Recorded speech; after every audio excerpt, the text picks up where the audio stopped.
ওই নাস্তিকদের কথায়, যারা গুমরা বাতিল ফেরকা আহলে কোরআন নামে রয়েছে, তাদের কথায় আপনি ধোঁকা খাবেন না, বরং তাদের হেদায়েতের জন্য দোয়া করবেন আর আল্লাহর কাছে আশ্রয় চাইবেন এদের গুমরাহির মধ্যে যেন আমি আর আপনি না পড়ি। আল্লাহ যেন আমাদেরকে হেফাজত করেন, আমিন।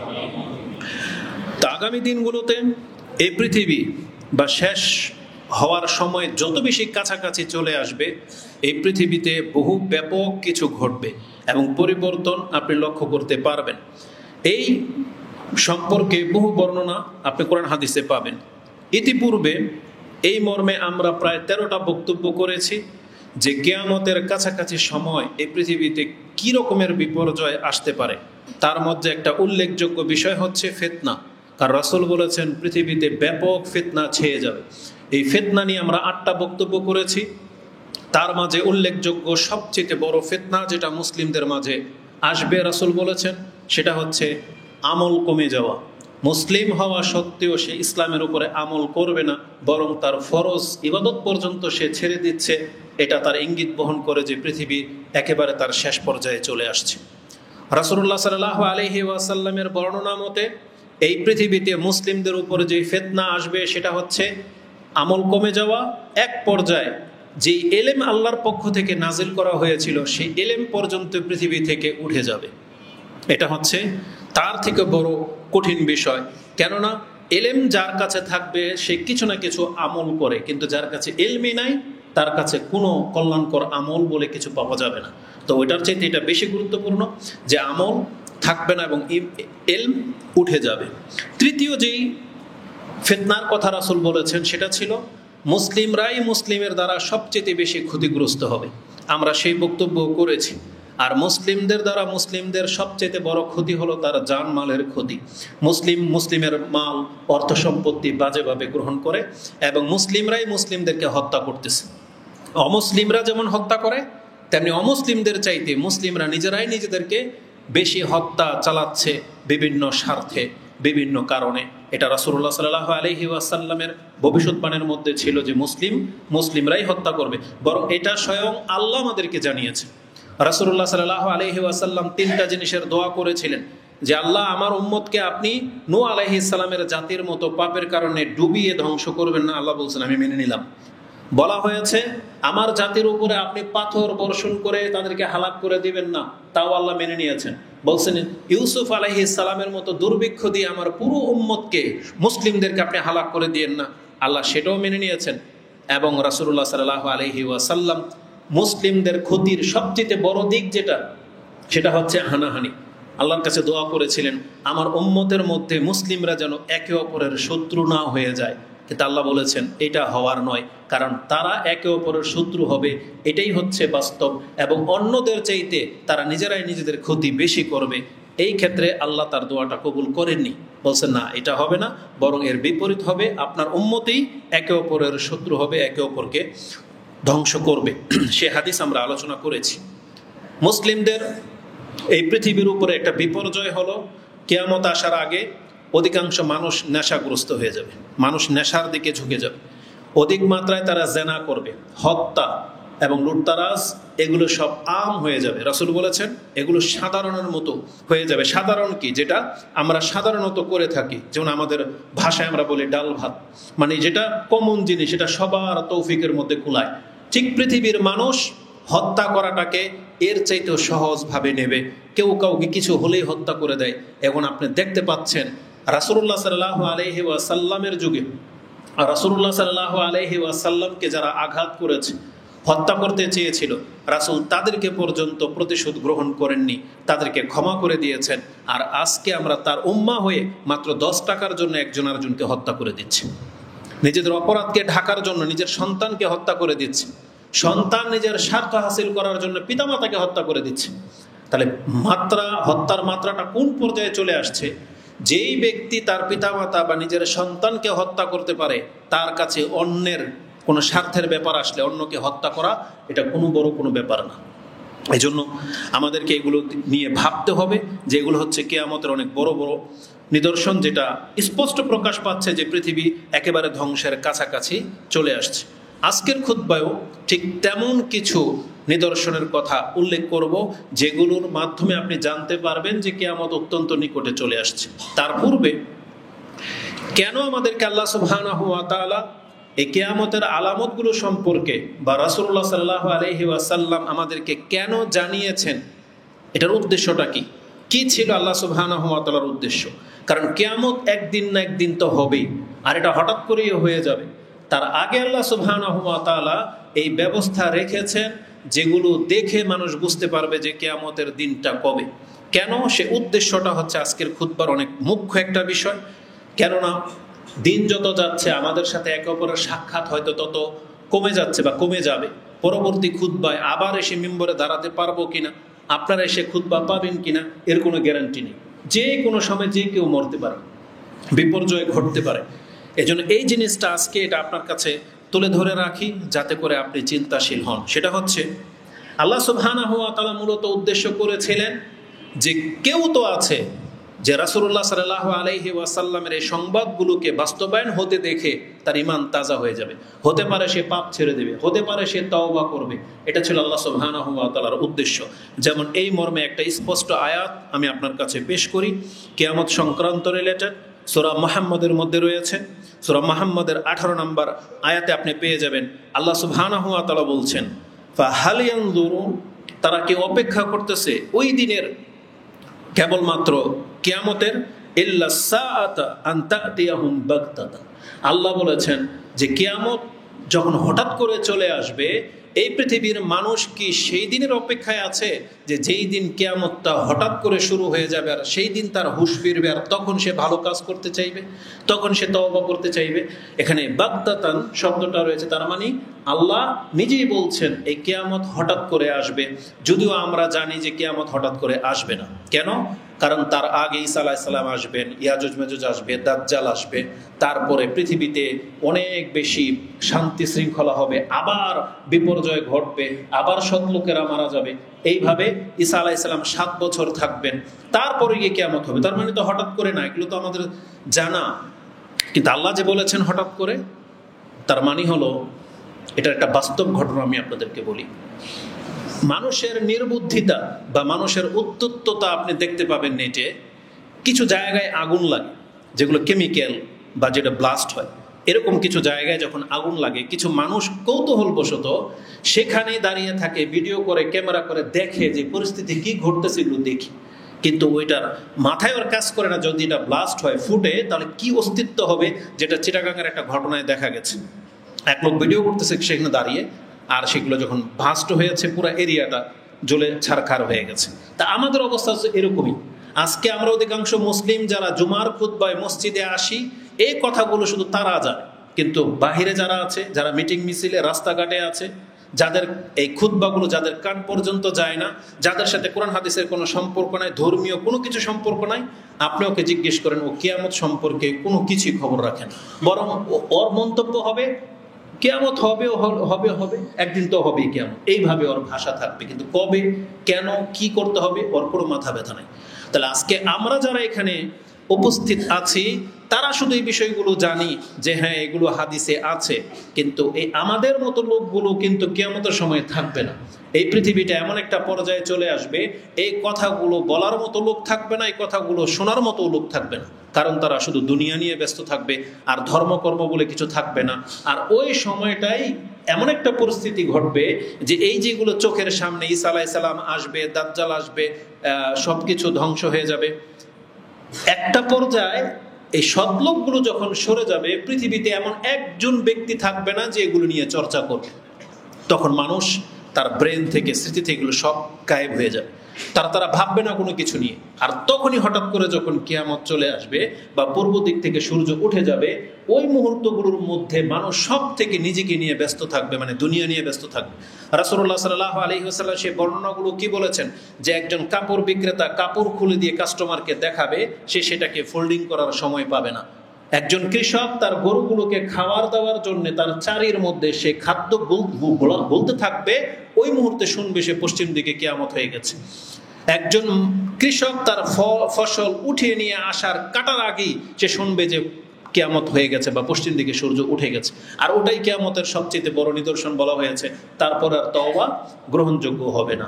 তারপরে কতদিন পৃথিবী বাকি থাকবে হালাক হওয়ার জন্য সেটা আল্লাহ ভালো জানে। তবে সূর্য পূর্ব দিক পশ্চিম দিক থেকে উঠে গেলে বলা হয়েছে যে আর তওবার রাস্তা বাকি থাকবে না। তাহলে আমরা সেটাকে সর্বশেষ আলামত হিসেবে ধরতে পারি, যদিও হাদিসের বর্ণনার মধ্যে কিছু ইখতিলাফ দেখা যাচ্ছে যে না, তারপরে আগুনের ব্যাপার আসবে বা পশু কথা বলবে, এগুলো কোনটার পরে এটা নিয়ে অনেক দ্বিমত আছে। তো আলা কুল্লি হাল, আল্লাহ সুবহানাহু ওয়া তাআলা আমাদেরকে বলেছেন তারা কি সেই দিনের অপেক্ষায় আছে যখন কিয়ামতটা হঠাৎ করে চলে আসবে আর তারা তার পরপরই ঈমান নিয়ে আসার চেষ্টা করবে? আল্লাহ সুবহানাহু ওয়া তাআলা বলেন এটা যে হওয়ার না, তখন তিনি বলেছেন ফাকাদে জাআ আশরাতুহা, বরং কিয়ামতের বহু নিদর্শন তো ইতিমধ্যে প্রকাশ ঘটেই গেছে। এটা হলো আজকের আলোচনার আমাদের মূল বিষয়।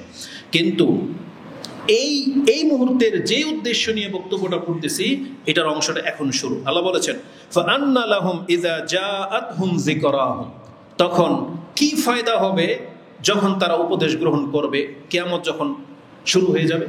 মানে আলামত যখন সর্বশেষ পশ্চিম দিক থেকে সূর্য উঠে গেল, ধরেন পশু কথা বলতেছে, এটা সবার কাছে প্রকাশ পেয়ে গেল, পূর্ব দিক থেকে উত্তর দিক থেকে আগুন বেরিয়ে গেল, ধেয়ে নিয়ে যাচ্ছে, তখন আল্লাহ বলতেছেন ফাআন্না লাহুম যিকরাহুম, তাদের এই উপদেশ গ্রহণ করা তাদের কি কাজে আসবে। তার মানে আল্লাহ সুবহানাহু ওয়া তাআলা বলতে চাচ্ছেন যেই দিন কিয়ামতের সর্বশেষ ঘন্টাটা বেজে যাবে, তখন পৃথিবীর মানুষ আল্লাহর প্রতি ঈমান আনবে এবং ভালো কাজ করতে চাইবে, কিন্তু আল্লাহ বলেছেন তাদের আর কোনো কাজে আসবে না। তাহলে এই যে কথাটা আল্লাহ যে বলেছেন ফাআন্না লাহুম ইযা জাআতহুম যিকরাহুম, কিয়ামতের সেই নিদর্শন চলে আসলে তাদের উপদেশ গ্রহণ করার কি কাজে আসবে। তার মানে আল্লাহ চাচ্ছেন তার আগেই যেন আমরা উপদেশ গ্রহণ করে নিই। এই জন্য আমি আমার এবং আপনাদের উদ্দেশ্যে বলতে চাই, কিয়ামতের আলামত সম্পর্কে, কোরআন হাদিসের উপদেশগুলো সম্পর্কে যে উপদেশ নিচ্ছেন, তার লাইফটা এতদিন খুব খারাপভাবে চলেছে। সালাত পড়তেন না, হারাম খেতেন, হারাম রিলেশনের সাথে ছিলেন, কিন্তু বক্তব্যের মাধ্যমে, কোরআন হাদিসের মাধ্যমে আপনি নিজেকে পরিবর্তন করে নিলেন, দাঁড়িয়ে রেখে নিলেন, টাকনার উপরে প্যান্ট উঠে নিলেন। মানে যখন যেটা জানতেছেন মেনে নিচ্ছেন, আপনি জেনে নেন আপনি হলেন সেই ব্যক্তি যার উদ্দেশ্যে আল্লাহ সুবহানাহু ওয়া তাআলা এই কিয়ামতের আলামতগুলো রেখেছেন। কারণ আল্লাহ সুবহানাহু ওয়া তাআলা বাংলাদেশকে, আমাদেরকে কেন পাপের কারণে হালাক করে দেয়নি? হতে পারে আমাদের মতন ব্যক্তিরা। কারণ এই হালাকটা যদি আজ থেকে 40 বছর আগে হয়ে যেত, 20 বছর আগে যদি হয়ে যেত, তাহলে আমি আর আপনি হেদায়েত পেতাম না। কারণ আপনারা হেদায়েত পেয়েছি হয়তো 10-20 বছর হয়েছে মাত্র, আমরা সালাত আদায় করতেছি মাত্র 10 বছর হয়েছে হয়তো। তাহলে 10 বছর আগে যদি আল্লাহ সুবহানাহু ওয়া তাআলা পাপের কারণে বাংলাদেশটাকে হালাক করে দিতেন, তাহলে আমাদের মতন ব্যক্তিরা হয়তো নামাজি হওয়ার চান্স পেতাম না। তাহলে এটা আল্লাহর অনেক বড় অনুগ্রহ যে হাজার পাপের মাঝেও আল্লাহ যখন কোনো জাতিকে ছাড় দিয়ে দেয়, তার মানে আপনার কাছে মনে হয় এত জুলুম করার পরে এরা টিকে কিভাবে আছে, কিন্তু আল্লাহর উদ্দেশ্য হচ্ছে আপনি। কারণ আল্লাহ যদি এদের কারণে হালাক করে দেয়, তখন আযাবটা শুধু তাদের উপরে আসবে না। যদি ভূমিকম্প আসে, ঘূর্ণিঝড় আসে, কোনো শত্রু যদি চেপে যায়, বেছে বেছে কি খারাপদেরকে মারবে? বরং আপনাকে আমাকে মারা হবে, আমি আর আপনি এই বিল্ডিং এর নিচে চাপা পড়ে মরে যাব। তাহলে আজকে এই বিল্ডিং টিকে আছে হয়তো আপনার আমার হেদায়েতের জন্য। ওই পাপের কারণে ধ্বংস হচ্ছে না, এটার মূল কারণ হচ্ছেন আপনি। অতএব যারাই হেদায়েতের পথ গ্রহণ করে নিচ্ছেন, আপনি আল্লাহর শুকরিয়া আদায় করেন যে আল্লাহ আপনাকে হেদায়েত করার জন্যই হয়তো এগুলোর ব্যবস্থা রেখেছেন। তাই আমরা বলি আলহামদুলিল্লাহ। তো রাসূলুল্লাহ সাল্লাল্লাহু আলাইহি ওয়াসাল্লামকে জানানো হয়েছে ফাকাদে জাআ আশরাতুহা, কতক নিদর্শন তো চলে আসছে, সেই নিদর্শনগুলো দেখে আমাদেরকে এখন শিক্ষা নিতে হবে, উপদেশ নিতে হবে। আসুন আমি আপনাদেরকে দেখাই যে কিয়ামতের কতক নিদর্শন যে চলে আসছে এই সম্পর্কে কোরআন হাদিসে কি আছে। বলেছিলাম যে ইতিপূর্বে আমরা আলোচনা করেছি বহু নিদর্শন নিয়ে, তার মধ্যে একটা নিদর্শন হলো রাসূলুল্লাহ সাল্লাল্লাহু আলাইহি ওয়াসাল্লামের আবির্ভাব। তার মানে পৃথিবীর শেষ সময়েই সর্বশেষ রাসূল পৃথিবীতে আসবে। আল্লাহর এই নিয়ম অনুযায়ী সর্বশেষ রাসূল কিন্তু পৃথিবীতে এসে গেছেন। সর্বশেষ কিতাব নাজিল হবে, কোরআন কিন্তু নাজিল হয়ে গিয়েছিল। রাসূলুল্লাহ সাল্লাল্লাহু আলাইহি ওয়াসাল্লাম বলেছেন বুইস্তু আনা ওয়াসসাআতু কাহাতাইনি, আমি আর কিয়ামত এসেছি এতটুকু সময়ের ব্যবধানে। তার মানে রাসূলুল্লাহ সাল্লাল্লাহু আলাইহি সাল্লাম এখানে এসেছেন, এখানে আসলেই কিয়ামত হয়ে যাবে পৃথিবী। যদিও 1400 বছর হয়ে গেছে, কিয়ামত এখনো হয়নি, তবে জেনে রাখেন এটার মাত্রা খুব কম। যদিও আজকে 1400 বছর হয়ে গেছে এতটুকু পার হতে, এখান থেকে পৃথিবীর ইতিহাস কত পুরানো তাও আপনি একটা ক্যালকুলেশন করতে পারবেন যে কত পুরানো এই পৃথিবী। তবে পৃথিবীর একেবারে শেষ প্রান্তে আমরা এসেছি, যেটা রাসূলুল্লাহ সাল্লাল্লাহু আলাইহি সাল্লাম বলেছেন যে আমার আবির্ভাব মানে আমি শেষ নবী হয়ে এসেছি, এটাই হচ্ছে কিয়ামতের আলামত। এবং রাসূলুল্লাহ সাল্লাল্লাহু আলাইহি ওয়াসাল্লাম বলেছেন শুধু আমার আশাটা কিয়ামত না, বরং আমার মৃত্যুটা হবে কিয়ামতের আলামত। যেদিন আমি মরে যাব তোমরা অ্যালার্ট হয়ে যাবে যে পৃথিবী আর বেশি দিন বাঁচবে না, পৃথিবী আর বেশি দিন টিকবে না। রাসূলের মৃত্যুটাকে রাসূলুল্লাহ সাল্লাল্লাহু আলাইহি সাল্লাম কিয়ামতের আলামত বলেছেন। সেই হাদিসও আমরা বলেছি, যেটা আপনি বুখারী এবং মুসলিমে হাদিস পেয়ে যাবেন। বুখারীতে হাদিসটি কিতাবুল জিজিয়ার মধ্যে রয়েছে, 3176 আপনি পাবেন, যেখানে আউফ ইবনু মালিক কালা আতাইতু নবী সাল্লাল্লাহু আলাইহি ওয়াসাল্লাম, আমরা রাসূলুল্লাহ সাল্লাল্লাহু আলাইহি ওয়াসাল্লামের কাছে এসেছি। এটা হচ্ছে গাজওয়াতে তাবুক, তাবুকের যুদ্ধের দিন। সেই সময় রাসূলের কথা বলেছিলেন, ফাকালা ইহফাজ, তোমরা গণনা করে রাখো, খিলালান সিত্তাম বাইনা ইয়াদাই সাআ, আমার এবং কিয়ামতের মাঝে 6টা জিনিস স্পষ্ট প্রকাশ পাবে। এই 6টা জিনিস হইলেই তোমরা বুঝে নিবা যে কিয়ামত অত্যন্ত কাছে চলে আসছে। তার একটা হলো ইহদাহুন্না মৌতি, রাসূল বলেছেন আমার মৃত্যুটা হলো কিয়ামতের একটা আলামত। তাহলে আজ থেকে 1400 বছর পূর্বে রাসূলুল্লাহ সাল্লাল্লাহু আলাইহি ওয়াসাল্লামের ইন্তেকাল হয়ে গেছে। এখন আপনি কি মনে করেন যে আল্লাহর কতদিন বাঁচিয়ে রাখবেন এই পৃথিবীকে, যেখানে তার সর্বশ্রেষ্ঠ রাসূল, সবচেয়ে প্রিয় ব্যক্তিকে আল্লাহ সুবহানাহু ওয়া তাআলা মেরে দিয়েছেন।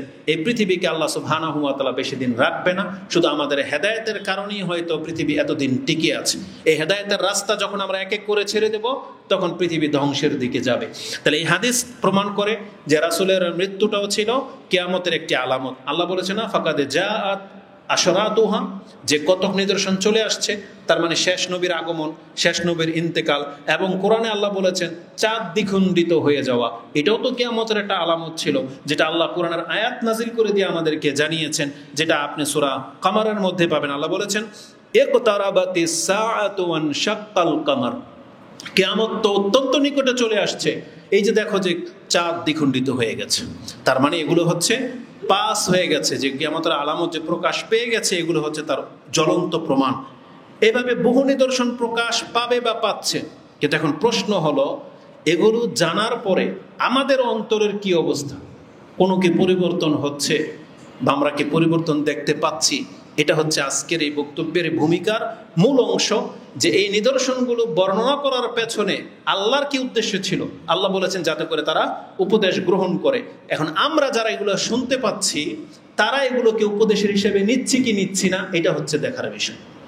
এই জন্য বলেছি, যারা উপদেশ নিচ্ছেন তার মানে আপনি আল্লাহর প্রশংসা করতে হবে, কারণ আপনাকে আল্লাহ সুবহানাহু ওয়া তাআলা হেদায়েত করার জন্যই এগুলো বহাল রেখেছেন। এখন আসুন, কিন্তু অধিকাংশ মানুষ কিন্তু এই মুখী না, অধিকাংশ মানুষ হচ্ছে গাফেল। তাই আল্লাহ সুবহানাহু ওয়া তাআলা কোরআনের আরেকটা আয়াতে, সূরা আম্বিয়ার প্রথম আয়াত, যেটা 21 নম্বর সূরার প্রথম আয়াত, তাতেও আপনি দেখতে পাবেন যে আল্লাহ সুবহানাহু ওয়া তাআলা কিয়ামতের ঘোষণাটা এভাবে দিচ্ছেন, ইকতারাবা লিন্নাসি হিসাবুহুম ওয়া হুম ফি গাফলাতিন মুরিদুন, মানুষের হিসাব নিকাশের সময় অত্যন্ত কাছে চলে আসছে, অথচ মানুষ এখন পর্যন্ত গাফিলতিতে মুখ ফিরিয়ে আছে। তারা পিঠ ফিরে অন্যদিকে চলাচল করতেছে, অথচ তার হিসাব নিকাশের সময় অত্যন্ত কাছে চলে আসছে। তাহলে এটা হচ্ছে আমাদের বাস্তব নমুনা। তো যারা এই কথাগুলো শুনেন, শোনার পরে যদি নিজের মধ্যে পরিবর্তন আনতে পারেন, তাহলে আপনি হবেন জিতে যাওয়া ব্যক্তি, সৌভাগ্যবান ব্যক্তি। আল্লাহ যেন আমাদেরকে তাদের অন্তর্ভুক্ত করেন, আমিন। অতএব কল্যাণ হবে যদি আমরা এই কাজগুলোকে, এই কথাগুলোকে নিয়ে ভাবি এবং নিজের মধ্যে আমরা বাস্তবতার সাথে মিলিয়ে একিনের সাথে যেন বিশ্বাস করি যে রাসূলুল্লাহ সাল্লাল্লাহু আলাইহি সাল্লাম সত্য নবী এবং পরকাল সত্য বিচার হবে। পরকালের প্রতি ঈমান ছাড়া কোনো ব্যক্তি নিজেকে সৎ করতে পারবে না।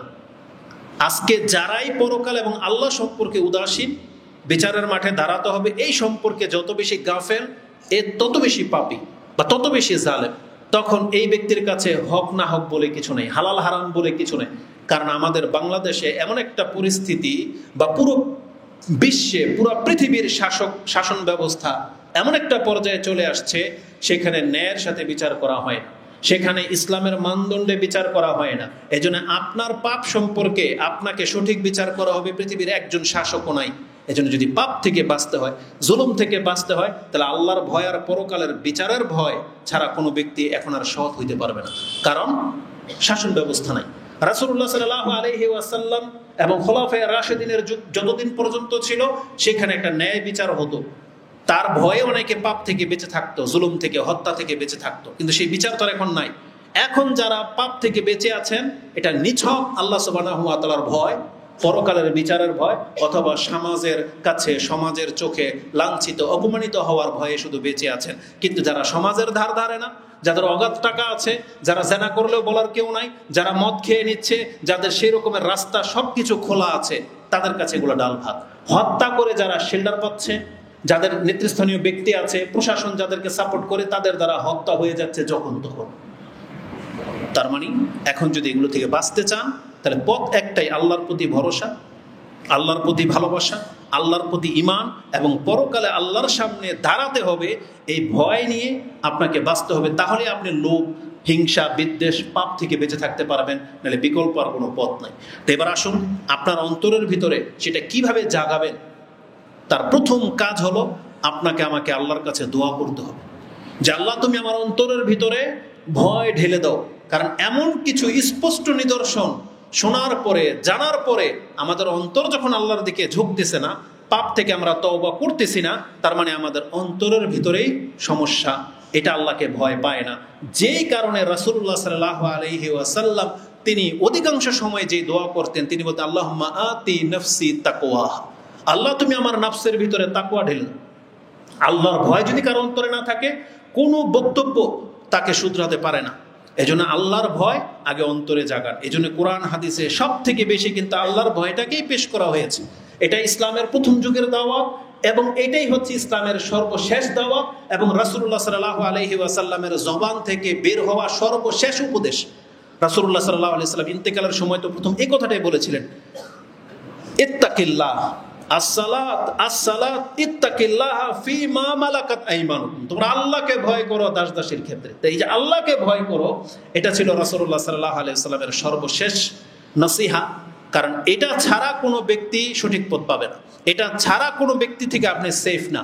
তা সে আপনার সাথে দুর্নীতি করবে, সে লুটতারাজ, মিথ্যা বলবে, জুলুম করবে, যার মধ্যে আল্লাহর ভয় নাই।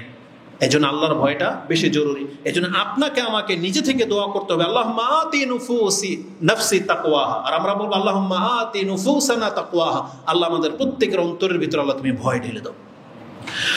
ওয়াজাক্কিহা আনতা খায়রু মান যাক্কাহা, আল্লাহ তুমি আমাদের অন্তরগুলোকে পবিত্র করে দাও, নিশ্চয়ই তুমি উত্তম পবিত্রকারী। এজন্য আল্লাহর কাছে দোয়া করতে হবে।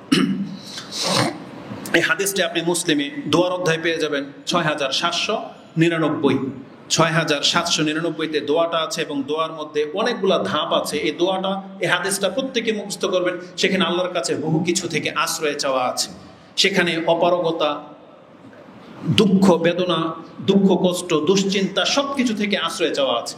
যে রাসূলুল্লাহ সাল্লাল্লাহু আলাইহি ওয়াসাল্লাম তিনি আশ্রয় চাইতেন, আল্লাহুম্মা ইন্নী আউযু বিকা মিন হাম্মি ওয়াল হুজন ওয়াল আজজি ওয়াল কাসাল ওয়াল জুবনি ওয়াল বুখল ওয়া গালাবাতিদ দাইন ওয়া কাহালির রিজাল। এই কথাগুলো সেখানে আছে যে আল্লাহ, আমি অপারগতা থেকে, অন্যের প্রভাবিত হওয়া থেকে, অন্যকে ভয় পাওয়া থেকে, কাপুরুষতা থেকে, বিপদ আপদ, দুশ্চিন্তা সব কিছু থেকে আশ্রয় চাওয়ার কথা আছে। এই হাদিসটা মুখস্থ করে নেবেন। যে হাদিসে অন্তরের রোগের কথাও আল্লাহ সুবহানাহু ওয়া তাআলা উল্লেখ করেছেন, যেটা আপনি 6799-তে পেয়ে যাবেন। তার মানে আজকের বক্তব্যের মূল বিষয় হচ্ছে অন্তর। আপনাকে অন্তরচক্ষু দিয়ে রাসূলুল্লাহ সাল্লাল্লাহু আলাইহি ওয়াসাল্লামের এই বাণীগুলো, কোরআন হাদিসকে মিলাতে হবে, এবং প্রেক্ষাপটের সাথে যদি মিলে যায়, তাহলে আপনাকে আমাকে দেরি করা মোটেও উচিত না, এখনই তওবা করে আল্লাহর রাস্তা ধরে নেওয়া উচিত। এবার আসুন, আমি আপনাকে রাসূলুল্লাহ সাল্লাল্লাহু আলাইহি ওয়াসাল্লামের আরও কিছু নিদর্শনের কথা বলি, যে তিনি যে ভবিষ্যৎবাণীগুলো করেছেন এগুলো বাস্তবতার সাথে কতটা মিলে যাচ্ছে। আজকের খুতবার এটাই হলো শুরু। সেটা হচ্ছে, রাসূলুল্লাহ সাল্লাল্লাহু আলাইহি ওয়াসাল্লাম বলেছেন, তোমরা যারা জ্ঞানী আছো, কিয়ামত কবে হবে জানতে চাও, তাহলে একটা পৃথিবীর দৃষ্টান্ত তোমাদেরকে বলে দিই। সেটা হলো, যখন সবাই ধনী হয়ে যাবে। কিয়ামতের একটা লক্ষণ হলো, পৃথিবীর অধিকাংশ মানুষ তারা মালামাল হয়ে যাবে, তারা ধন সম্পদশালী হয়ে যাবে, তারা অভাবী থাকবে না। রাসূল সাল্লাল্লাহু বলেছেন, তাদের অধিকাংশরাই হচ্ছে পয়সা সম্পত্তির মালিক হয়ে যাবে। এটা হচ্ছে কিয়ামতের একটা আলামত। কারণ একটা সময় ছিল পৃথিবীর হাতে গোনা কিছু মানুষ পয়সাওয়ালা ছিল, সচ্ছল ছিল, কিন্তু আপনি দেখতে পাচ্ছেন এগুলো প্রায় দেশের বিলিনিয়ার যাদেরকে বলা হয়, এদের সংখ্যা অনেক। এটা শুধু আজকে অস্ট্রেলিয়া, জার্মান, ফ্রান্স আর আমেরিকা না, সৌদি আরবের দুবাই, কাতার, কুয়েত সমস্ত রাষ্ট্রের অধিকাংশ মানুষই পয়সাওয়ালা, এবং বাংলার জমিনেরও বহু মানুষ আজকে পয়সাওয়ালা হয়ে যাচ্ছে। পৃথিবীতে গরিবের সংখ্যা দিন দিন কমে যাচ্ছে। এটা হচ্ছে কিয়ামতের একটা লক্ষণ। রাসূলুল্লাহ সাল্লাল্লাহু আলাইহি ওয়াসাল্লাম বলেছেন, লা তাকুমুস সাআতু হাত্তা ইয়াকসুরা ফীকুমুল মাল। কিয়ামত যতদিন পর্যন্ত তোমাদের সম্পদের সংখ্যা বেড়ে না যাবে, আর শুধু বেড়ে যাবে, রাসূল বলেছেন ফায়াফিদ, সেটা উপচে পড়বে। তার মানে এত বেশি সম্পত্তি তার হয়ে যাবে, তার ব্যাংক ব্যালেন্স অনেক রিজার্ভ দেখা দেবে, এবং সেটা সে বিভিন্ন কাজে ব্যবহার করবে, সেটা খরচ করার মতো জায়গা থাকবে না। আজকে পৃথিবীতে কত সম্পত্তির মানুষ মালিক হয়ে গেছে যে টিকটকার, সে রাস্তায় রাস্তায় মানুষকে জিজ্ঞেস করে, আমাকে চিনো, আমার চ্যানেল সাবস্ক্রাইব করা আছে, যদি বলে হ্যাঁ, তাকে $100 দিয়ে দিচ্ছে, 1000 লাখ ডলার দিয়ে দিচ্ছে, আইফোন দিয়ে দিচ্ছে। সে শুধু তাকে চিনে কিনা, তার কাছে কত টাকার মালিক সে তার পুরো গাড়ির ভিতরে ডলার নিয়ে ঘোরে, এবং রাস্তাঘাটে যাকে তাকে জিজ্ঞেস করে সে ডলার দিয়ে দেয়। এটা কিসের আলামত? তার মানে সে অগাধ টাকার মালিক। এগুলো তার ধান্দা, এগুলো তার ফেমাস হওয়া, এগুলো তার পয়সা ইনকামের একটা রাস্তা। কিন্তু তার কাছে এত অঢেল আছে বিদায় সে লুটায়। তা আজকে পৃথিবী ওই দিকে যাচ্ছে।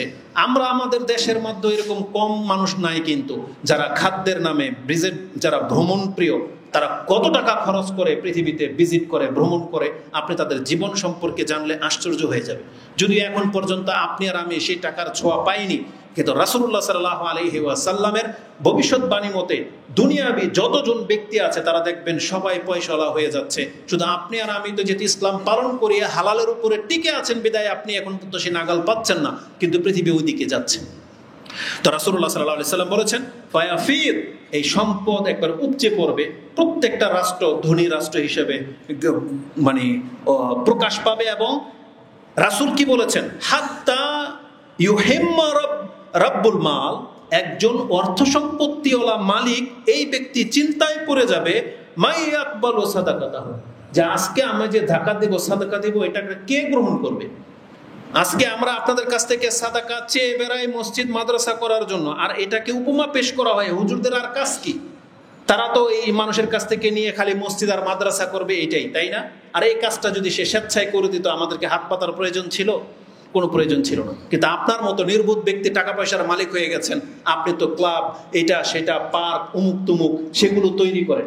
আপনি স্বেচ্ছায় যদি মসজিদ করে দিতেন, তাহলে তো আমাদেরকে আর এইভাবে টেবিল বিছাতে হতো না। তো কথা হচ্ছে যে আজও পর্যন্ত এইসব কল্যাণকর কাজে মানুষ দান খয়রাত করে খুব কম, কারণ পয়সাওয়ালারা বিভিন্ন মাজার, খানকা, ওই সমস্ত জায়গাতে বেশি ব্যবহার করে। তো আলাকুলি হাল, একজন ব্যক্তি তার সাদাকা নিয়ে ঘুরবে, সে আশঙ্কায় পড়ে যাবে যে আমার এই সাদাকা কে গ্রহণ করবে। আর তার বাস্তব উদাহরণ হচ্ছে ফেতরার দিন, ঈদের আপনার 2.5 কেজি চাউল, 3 কেজি চাউল, আপনি বিপাকে পড়ে যান যে আমার কাছ থেকে ঈদের দিন চাল কে নিবে? চালের এখন কদর নাই। ঈদের দিনে আপনি চাল দেন ফেতরা, অধিকাংশ মানুষ গ্রহণ করার মতো নাই। তার মানে তার কাছে এখন চাউলটা সামান্য কিছু হয়ে গেছে, তাই না? এটা একটা দৃষ্টান্ত আপনি মনে রেখেন। তো রাসূল বলেছেন পৃথিবীতে সম্পদ বেড়ে যাবে। শুধু পৃথিবীতে সম্পদ বাড়বে না, এমন একটা এক্সাম্পল দেওয়া হয়েছে যে যাদের পায়ের নিচে জুতা ছিল না, তারা অট্টালিকার বড়াই করবে, পয়সা ওই পর্যন্ত যাবে। রাসূলুল্লাহ সাল্লাল্লাহু আলাইহি ওয়াসাল্লাম থেকে আরেকটা বর্ণনা রয়েছে, ওমর ইবনুল খাত্তাব রাদিয়াল্লাহু তাআলা আনহু, হাদিসে জিবরিল, যেটা জিবরাইল আলাইহিস সালাম রাসূলুল্লাহ সাল্লাল্লাহু আলাইহি ওয়াসাল্লামের সাথে এসে বসে জিজ্ঞেস করেছিলেন যে মাতাসসা বা আখবিরনি আনিসসা, আমাকে কিয়ামত সম্পর্কে বলেন। তখন রাসূল তাকে বলেছিলেন মাল মাসউল আনহা বিআলামা মিনাস সাইল, যিনি আমাকে প্রশ্ন করলো কিয়ামত কবে হবে, এটা তার চাইতে প্রশ্নকারী বেশি জানে না। তার মানে যিনি প্রশ্ন করলেন তিনিই বেশি জানেন এই ক্ষেত্রে। কারণ কি, রাসূলুল্লাহ সাল্লাল্লাহু আলাইহি ওয়াসাল্লামের কাছে যত গায়েবের খবর আসছে তার অধিকাংশটাই হচ্ছে জিবরিল আলাইহিস সালামের মাধ্যমে। 2-1টা হয়তো আল্লাহ সুবহানাহু ওয়া তাআলা স্বপ্নে দেখিয়েছেন বা সরাসরি ইলহাম করেছেন, কিন্তু অধিকাংশ 90% ওহী এই জিবরিল আলাইহিস সালাম পৃথিবীতে বহন করে নিয়ে এসেছিলেন। কিছু আছে অন্যান্য ফেরেশতারা এনেছেন। তাহলে এই জন্যই বলেছেন যিনি আমাকে প্রশ্ন করলেন কিয়ামত কবে হবে, এটা তার চাইতে তো আমি বেশি জানি না। এভাবে তিনি কথাটাকে মানে পাস করে দিলেন। তারপর তিনি বললেন, তাহলে ঠিক আছে, আমাকে কিছু নিদর্শন বলেন, কিয়ামত কখন হবে, এটা কি করে বোঝা যাবে, এমন কোন নিদর্শন আছে? তখন রাসূলুল্লাহ সাল্লাল্লাহু আলাইহি ওয়াসাল্লাম বলেছেন, ফাআখবিরনি আন আমারাতিহা ক্বালা আন তালিদাল আমাতু রাব্বাতাহা। কিয়ামতের একটা অনেক বড় নিদর্শন হলো দাসী তার মুনিবকে জন্ম দিবে। এটার বাস্তবতা যে কি হতে পারে এখন পর্যন্ত পৃথিবীতে প্রকাশ পায় নাই, যদিও বহু ঘটনাকে কেন্দ্র করে আলেমরা বলতেছে এই যে দাসীর সাথে খাদ্দামার সাথে যারা যে সমস্ত সৌদিয়ানরা আরবরা খারাপ কাজ করে প্রেগনেন্ট হয়ে যায়, ওদের বাচ্চাগুলোই আবার পরে মালিক হয়ে যাচ্ছে, এটা হইতে পারে। কিন্তু রাসূলুল্লাহ সাল্লাল্লাহু আলাইহি ওয়াসাল্লাম যখন কোনো ভবিষ্যৎবাণী করেছেন, এটা পানির মতো স্পষ্ট হয়ে যাবে, ওই সময় এখন পর্যন্ত আসেনি। তাই জন্য এখান থেকে আমি স্কিপ করতেছি যে সেটা কি এখন পর্যন্ত আমাদের জানা নাই। কিন্তু তার পরেরগুলো দেখেন, ওয়ান তারাল হুফারাতা আল ওরাতা আল আলাতা, তুমি দেখতে পাবে যারা ছিল উলঙ্গ, যারা ছিল খালি পায়ে, তারা আলাতা, তারা উপরের স্তরে চলে আসবে। মানে যারা একেবারে নিঃস্ব ছিল তারা পৃথিবীর টপ লেভেলের মানুষ হয়ে যাবে। এবং তাদের আরেকটা কি, রিয়া আশাই, এবং বলা হয়েছে যারা বকরি চড়াতো এমন রাখালেরা ইয়াতাতাওয়ালুনা ফিল বুনিয়ান, তারা বড় বড় আট্টালিকার মানে বড় বড় আট্টালিকার প্রতিযোগিতায় লিপ্ত হয়ে যাবে। অথচ তাদের গুণ কি ছিল? ইতিপূর্বে তারা ছিল রাখাল, তাদের আর্থিক ইনকাম শুধু বকরি চড়ানো ছাড়া আর কিছু ছিল না। কিন্তু এত টাকা পয়সার মালিক তারা হয়ে যাবে যে এক রাখাল আরেক রাখালের উপরে তারা কি করবে? প্রতিযোগিতায় লিপ্ত হবে যে কার বিল্ডিংটা কত বড় হবে। আপনি যদি ইতিহাস জানেন, রাসূলুল্লাহ সাল্লাল্লাহু আলাইহি ওয়াসাল্লামের যুগ থেকে দুবাইও রাখালির ইনকাম ছিল, তাদের বকরি উট চড়ানো। সৌদি আরবের ইনকাম এটাই ছিল, কারণ তখন তার তেল বেরোয়নি। তার আগের তাদের মৌলিক কাজ কি ছিল? যেমন আমাদের বাংলাদেশের মৌলিক কাজ কি? কৃষি। ঠিক সৌদি আরবের মৌলিক কাজ ছিল এই গরু ছাগল পালা, মানে উট বকরি পালা, এটাই ছিল। স্বয়ং রাসূলুল্লাহ সাল্লাল্লাহু আলাইহি ওয়াসাল্লামও কিছু দিরহামের বিনিময়ে তাকেও কিছু কাল বা কিছু সময় বকরি তাকে চড়াতে হয়েছিল। এটা আল্লাহ সুবহানাহু ওয়া তাআলার বিশেষ একটা হিকমা ছিল। কিন্তু এই মানে জাতিটা এই টাইপের ছিল, তাহলে রাসূলুল্লাহ সাল্লাল্লাহু আলাইহি সাল্লাম যে বলেছেন যারা এতদিন বকরি চড়াতো তারা এখন বিল্ডিং এর প্রতিযোগিতা করবে, আর আপনি বাস্তবতা দেখতে পাবেন দুবাই, সৌদি আরব, বাহরাইন, কাতার, কুয়েত, এরাই সবচেয়ে বেশি প্রতিযোগিতায় লিপ্ত যে কার আট্টালিকাটা কার চাইতে বড় তারা করবে। এগুলো হচ্ছে তার বাস্তব প্রমাণ। তো রাসূলুল্লাহ সাল্লাল্লাহু আলাইহি সাল্লাম বলেছেন এগুলো দেখার পরেও যদি কোনো ব্যক্তির ঈমান তাকে সাপোর্ট না করে, তার ঈমান তাকে আল্লাহর পথ দেখাতে সাহায্য না করে, তাহলে এই ব্যক্তি হতভাগা ছাড়া আর কিছু হবে না। এই জন্য প্রতিযোগিতা দেখে আপনি আমোদ প্রমোদ করবেন না, বরং রাসূলুল্লাহ সাল্লাল্লাহু আলাইহি ওয়াসাল্লামের প্রতি ঈমান আরো বাড়িয়ে দিবেন যে এই ঘটনাটা যেটা আজকে 2025 বা আগামীতে ঘটবে, এটা রাসূল আজ থেকে 1400 বছর আগে তাকে আল্লাহ দেখিয়ে দিয়েছিলেন এবং তিনি আমাদেরকে সতর্ক সাবধান করেছেন। তার মানে এগুলো তো কিয়ামতের আলামত, এগুলো আপনাকে এইভাবে নিতে হতো, কিন্তু আপনি বরং তাদের মতোই হইতে চাচ্ছেন যে আমিও এরকম কিছু হব। তো রাসূল বলেছেন যারা বকরি চড়াতো তারা একে অপরের এই বিল্ডিং বানিয়ে তারা প্রতিযোগিতা করবে। মুসলিমের আরেকটা বর্ণনায় রয়েছে, এটা মুসলিমের 1 নম্বর হাদিস যেটা এখন বললাম, বুখারীর 4777 আপনি পাবেন, ওয়াইজা কানা আল হুফাতুল উরাতু রুউসান নাস, এই ভাষায় আছে যখন তুমি দেখবে যারা একেবারে নিঃস্ব, মানে এখানে কাপড়হীন জুতাহীন কাকে বলা হয়েছে? যারা ছিল সমাজের একেবারে নিঃস্ব শ্রেণীর মানুষ। রাসূল বলেছেন তারা হয়ে যাবে সমাজের মাথা, রুউসান নাস, মানুষের মাথা হয়ে যাবে তারা। তখন তুমি বুঝতে পারবে যে এটা হচ্ছে কিয়ামতের একটা আলামত, কারণ সেখানে সম্মানিতরা আর সম্মানিত থাকবে না, বরং টাকা পয়সার কারণেই অসম্মানিতরা নিচুরাই উপরে উঠে যাবে। আর যখন কোনো নিচু শ্রেণীর মানুষ উপরে উঠে যায়, আপনি জেনে নেন তার নেচার কিন্তু গেউ, তার নেচার হচ্ছে অহংকার, তার নেচার হচ্ছে অন্যকে ছোট করা। তখন এই পৃথিবীতে আর শান্তি শৃঙ্খলা সম্মান বলে কিছু থাকবে না। এটা রাসূলুল্লাহ সাল্লাল্লাহু আলাইহি সাল্লাম উল্লেখ করেছেন। বুখারীর আরেকটা শব্দ হচ্ছে ইয়াতাতাওয়ালু আন-নাসু ফি বুনিয়ান, এটা ওই গরু ছাগল না, মানে রাখাল না, বরং বলা হয়েছে যে কোনো মানুষই যখন পয়সাওয়ালা হয়ে যাবে তখন তাদের পয়সার মূল কাজই হলো কার বাড়ি কত বড় হবে, কত চমৎকার হবে, এটা নিয়ে তারা প্রতিযোগিতায় লেগে থাকা। কিন্তু উসমান রাদিয়াল্লাহু তাআলা আনহু তারপরে কারণকে যে উপদেশ দেওয়া হয়েছিল যে ওয়ালা তানসা নাসিবাকা মিনাদ দুনিয়া ওয়াহসিন কামা আহসানাল্লাহু ইলাইক, আল্লাহ তোমার উপরে যে এহসান করেছে তুমিও সেই উত্তম কাজে লাগাও। তার মানে তোমার সম্পত্তিটাকে দিয়ে তুমি দুনিয়া এবং পরকালকে সুন্দর করো, যেটা ওসমান রাদিয়াল্লাহু তাআলা করেছিলেন। কিন্তু আজকে অধিকাংশ মানুষ পয়সাওয়ালা হওয়াটা বড় অপরাধ না, বরং এই পয়সা হইলে সে পাপী বেশি হয় এবং পয়সাটাকে সে ওই প্রতিযোগিতামূলক কাজে ব্যবহার করে। যদি সেটা কল্যাণকর কাজে ব্যবহার করতো তাহলে এই পয়সা তো আর তার জন্য বরকতের কারণ হতো। যে হাদিস আমরা জানি যে ওই যে 5 ওয়াক্ত নামাজের পরে 33 বার সুবহানাল্লাহ আলহামদুলিল্লাহ আল্লাহু আকবার পড়লে কি নাকি হয়, ওই হাদিস আপনি জেনে নিন, কারণ এটা লম্বা হয়ে যাবে। তাহলে আমি যেটা বোঝাতে চেয়েছি, রাসূল সাল্লাল্লাহু আলাইহি ওয়াসাল্লামের একটা ভবিষ্যৎবাণী হলো, অভাবীরা যখন পয়সাওয়ালা হয়ে যাবে আর এদের সংখ্যা যখন বেড়ে যাবে, তখন মুসলিম যারা ধর্মকর্ম বুঝে, যারা হালাল হারামের উপরে আছেন, আপনার ইমানটাকে তাজা করতে বলা হয়েছে যে তুমি আরো সতর্ক হয়ে যাও, তুমি জেনে নাও কিয়ামত সত্য, পরকাল হবে, কারণ এগুলো হচ্ছে তার বাস্তব প্রমাণ। দ্বিতীয় একটি লক্ষণ, রাসূলুল্লাহ সাল্লাল্লাহু আলাইহি ওয়াসাল্লাম বলেছেন, পরিচিত ছাড়া মুসলিমরাই একে অপরকে সালাম দেবে না। এটা কিয়ামতের কাছাকাছিতে ঘটবে। মানে যে শুধু চিনে, যাকে চেহারা ফেস চিনে, তাকেই শুধু সে সালাম দেবে, কিন্তু রাস্তা দিয়ে কত চেহারা তার পাস হয়ে যায়, কাউকে সে সালাম দেবে না। সে সম্মানিত হোক আর অসম্মানিত হোক, বয়োজ্যেষ্ঠ ছোট বড় কেউ কাউকে সালাম দেয় না। এটা আপনি বাস্তবতার সাথে মিল পাবেন। রাসূলুল্লাহ সাল্লাল্লাহু আলাইহি ওয়াসাল্লামের এই হাদিসের মধ্যে দুর্বলতা আছে, কিন্তু একাধিক হাদিস থাকার কারণে এই হাদিসটাকে শোয়েব আল আরনাউত তিনি হাসান সনদে উল্লেখ করেছেন, যেটা আমি আপনার কাছে পেশ করতেছি। মুসনাদে আহমদে হাদিসটি 3664 রয়েছে। আব্দুল ইবনে মাসউদ রাদিয়াল্লাহু তাআলা তিনি একদিন যাচ্ছিলেন কোথাও, তার সাথে আরো অনেক ব্যক্তিরা ছিল, কিন্তু কোন এক ব্যক্তি শুধু আব্দুল ইবনে মাসউদ রাদিয়াল্লাহু তাআলাকে সালাম দিয়েছেন, যে বলেছেন, আসসালামু আলাইকা ইয়া আবা আব্দুর রহমান, হে আবু আব্দুর রহমান, আপনার উপরে শান্তি বর্ষিত হোক।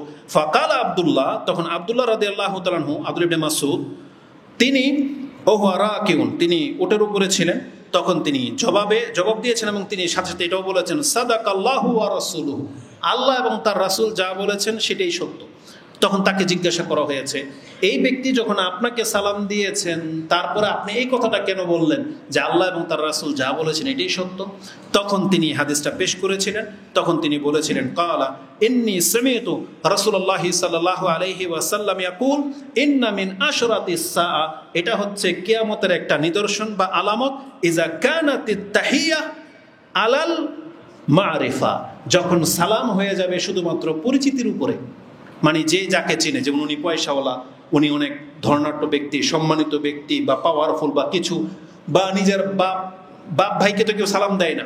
মানে এক কথায় যাকে যে চিনে শুধু তাকেই শুধু সে সালাম দেবে, কিন্তু হাজারো মুসলিম তার সামনে দিয়ে আসবে যাবে, কাউকে সে সালাম দেবে না। এটা রাসূলুল্লাহ সাল্লাল্লাহু আলাইহি ওয়াসাল্লাম বলেছেন, যেটা কিয়ামতের আলামত। আরেকটা হাদিসে এটাও মুসনাদ আহমদে আছে 3838, তাতে আছে, ইন্না মিন আশরাতিস সাআ আইয়ুসাল্লিমা রাজুলু আলা রাজুল লা ইউসাল্লিমু আলাইহি ইল্লা লিল মারিফা, একজন ব্যক্তি সালাম তো দেবে, তবে সালাম হবে শুধু পরিচয়ের ভিত্তিতে। যে যাকে চিনে তাকে শুধু সে সালাম দেবে। এটা বাংলার বিশ্বের সমস্ত জায়গার এই চিত্র, একটা জায়গা ছাড়া।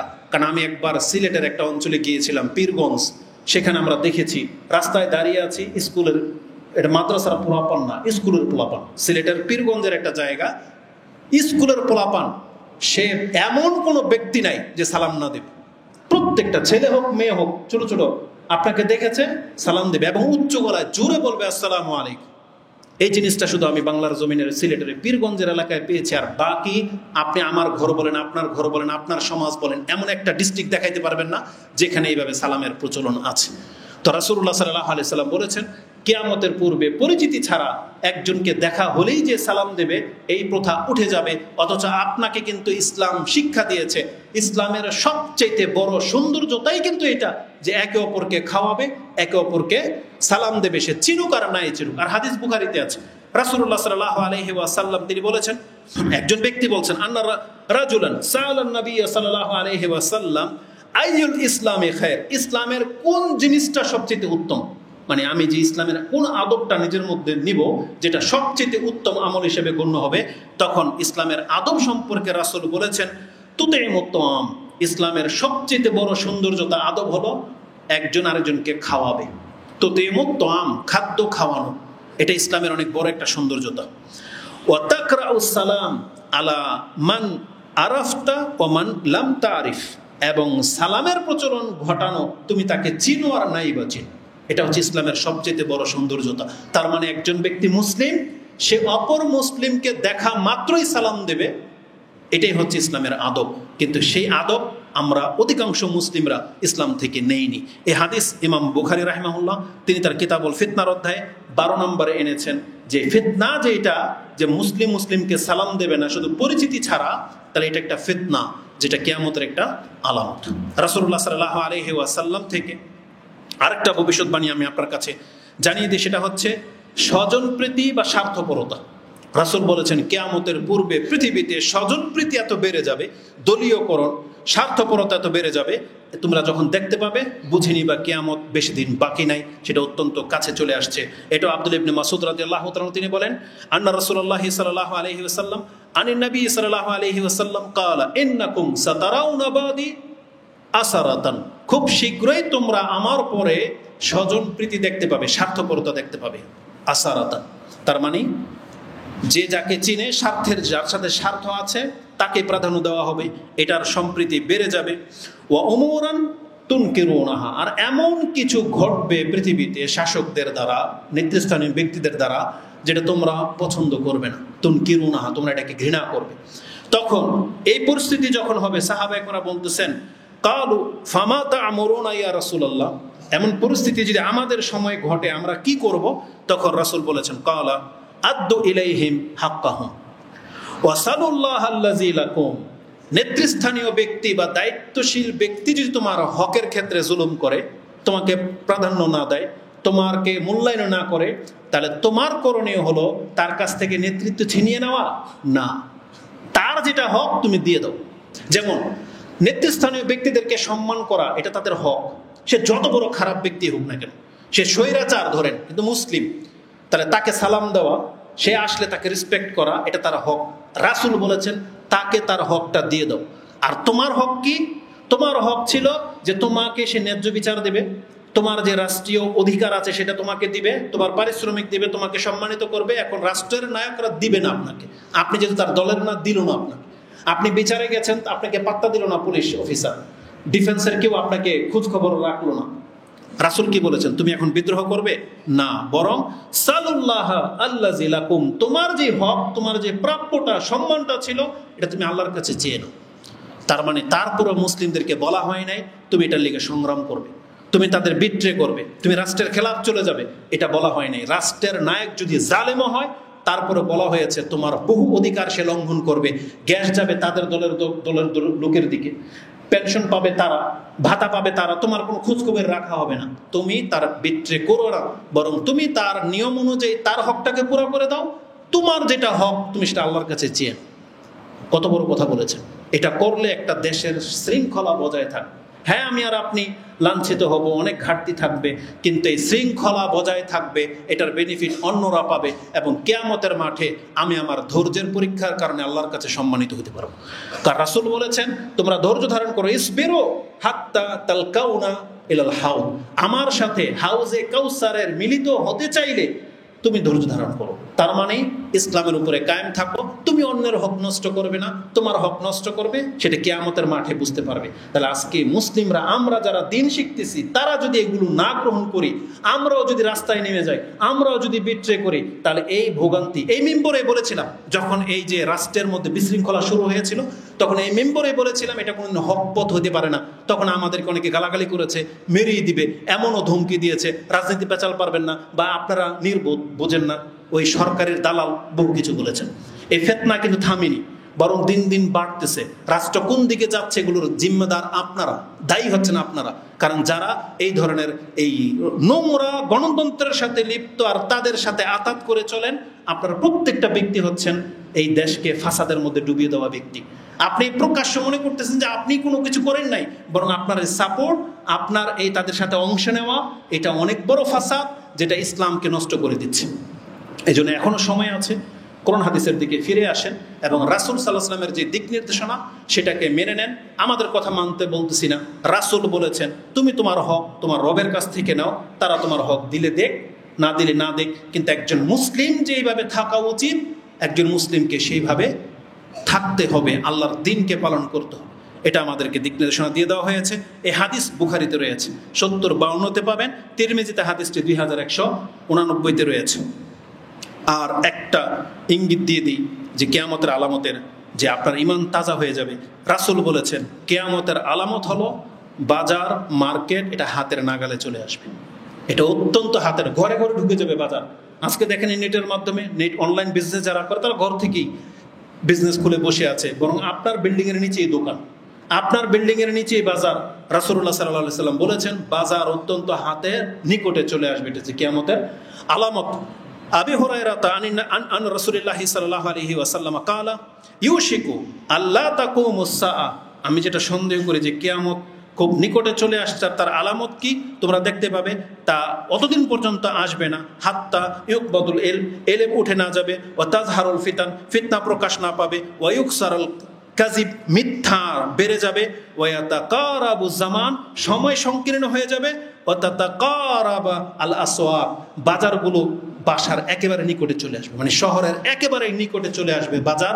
আর আপনারা দেখতে পাচ্ছেন মানুষ শখ করে আজকে বাজারে বসবাস বেশি করে, যেখানে মার্কেট এরিয়া সেখানে মানুষের বসবাস সবচেয়ে বেশি, কারণ এখানে মজা লাগা রং তামসা সব হয়। কিন্তু আপনি একবারও বুঝতে পারতেছেন না যে এটা আপনার ইমানের জন্য বড় খাতরা, আপনাকে দুনিয়াবি করে দিচ্ছে এই বাজার সমাজ, এই মার্কেট এরিয়া, যেখানে ফিতনা ফাসাদ সব সময়, উন্মুক্ত নারী, মিউজিক, লাইটিং সব কিছু জেগে থাকে, রাতের 12টা-1টা পর্যন্ত দোকান খোলা থাকে, আর আপনি সেই শহর কেন্দ্রিক বসবাস করার ইচ্ছা পোষণ করতেছেন।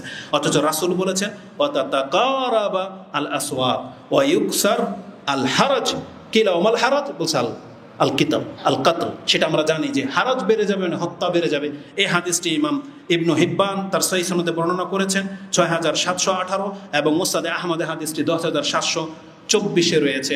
তার এই যে আজকে 4-5টা ভবিষ্যৎবাণী করা হয়েছে, আপনি দেখেন তো দেখি মিল পান কিনা। অধিকাংশ মানুষ পয়সাওয়ালা হয়ে যাচ্ছে, তারা উঁচু উঁচু বিল্ডিংয়ের প্রতিযোগিতায় লিপ্ত, সময় সংকীর্ণ হয়ে যাচ্ছে, বাজারগুলো একেবারে নিকটে চলে আসছে।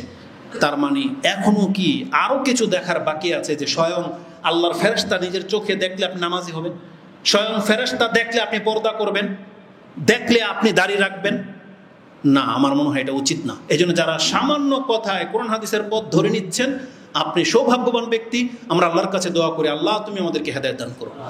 আকুলু লিকাউলি হাযা আস্তাগফিরুল্লাহ লি ওয়া লাকুম ওয়া লিসাইরিল মুসলিমিন ফাস্তাগফিরু ইন্নাহু হুয়াল গফুরুর রাহিম।